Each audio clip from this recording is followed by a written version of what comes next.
দিদি, প্রধানমন্ত্রী নরেন্দ্র মোদী আহ সিঙ্গুরের জমিতে আবারও কলকারখানা এবং মূলত আবারও শিল্পের স্বপ্ন দেখাচ্ছেন বাংলার মানুষকে। বিজেপির তরফ থেকে এটাই প্রচার করা হচ্ছে যে বাংলায় শিল্প হবে, যেটা তৃণমূলের হাত ধরে শিল্প বা টাটা গোষ্ঠীকে চলে যেতে হয়েছিল, সেই জায়গায় আবারও টাটার মাধ্যমেই শিল্প হবে আবার পশ্চিমবঙ্গের সিঙ্গুরের মাটিতে। অনিমেষ, তোমায় অসংখ্য ধন্যবাদ যে ইউটিউবার ক্যালপল এই যে মানে এই বক্তব্য পেশ করার জন্য আমাকে যে সুযোগ করে দিয়েছে। এখানে তুমি যে প্রশ্নটা প্রথমেই রাখলেন, এটা সম্পূর্ণ মিথ্যে প্রতিশ্রুতি দিচ্ছেন নরেন্দ্র মোদী। কেন শিল্প নিয়ে তোমরাই প্রিন্টিং মিডিয়া কিংবা সোশ্যাল মিডিয়া কিংবা ইউটিউবার বলতে যে তোমার ইলেকট্রনিক্স মিডিয়া, তারা দেখিয়ে দিয়েছে প্রথম দিন প্রধানমন্ত্রীর সভা থেকে যে উনি কোনো প্রতিশ্রুতি দেয়নি, কোনো কথাই বলেনি শিল্প নিয়ে। উনি বলেছেন নৈরাজ্য চলছে, ঘুষপেটিয়া চলছে, এইগুলো। আরে নৈরাজ্য তো ওনার প্রতিটা বিজেপি শাসিত ডবল ইঞ্জিন সরকারে চলছে। আজকেও তো আমাদের পরিযায়ী শ্রমিককে মেরে খুন করে ফেলে দিয়েছে কুচবিহারে। তাহলে প্রতিদিন বাংলা ভাষীকে এতভাবে নিধন করা হচ্ছে, এত অপমান করা হচ্ছে কেন?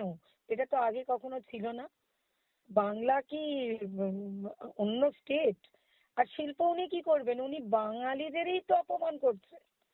শিল্প উনি এখানে কি করবেন? মিথ্যে প্রতিশ্রুতি দিয়ে কোনোদিন ভোট যেতে চায় না। আমাদের মাননীয় মুখ্যমন্ত্রী যেভাবে সামাজিক কাজ করছেন এবং শিল্প এনেছেন, উনি 1% তার কাজ করতে পারেননি কোথাও। এবং যে যে স্টেটে উনি মিথ্যে প্রতিশ্রুতি দিয়ে রাজ্যগুলো এসেছে বিজেপি ডবল ইঞ্জিন সরকার, সেখানে এখন সবাই চাইছে এই সরকার যেন নিধন হোক, জনগণই বিসর্জন দিক।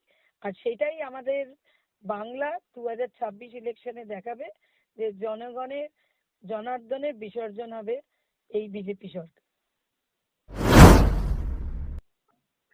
দিদি, একেবারে প্রধানমন্ত্রী নরেন্দ্র মোদী তিনি স্পষ্ট বক্তব্য রাখছেন যে বিহার থেকে কিন্তু গঙ্গা বয়, এবং সেই যে বিহার এবং যেমন উড়িষ্যা বিজেপি জয় করেছে, সেই রকম একইভাবে পশ্চিমবঙ্গ এবং তেলেঙ্গানাতেও বিজেপি ফিরছে, মানে বিজেপি আসছে সরকারে।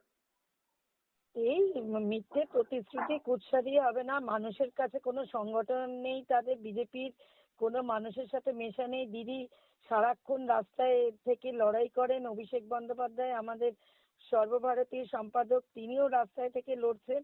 আর এরা সব মিথ্যে প্রতিশ্রুতি দেয়, হেলিকপ্টার করে পরিযায়ী মতন যখন ভোট আসে তখন এসে খুব বড় বড় বাতলা মারে। বাঙালিরা খুবই সচেতন এবং বাঙালিরা অন্য রাজ্যের মতন না, বাঙালি এগিয়ে দেবে। 2026 ইলেকশনে বাংলা আবার জিতবে। মাননীয় মুখ্যমন্ত্রী চতুর্থবার শপথ।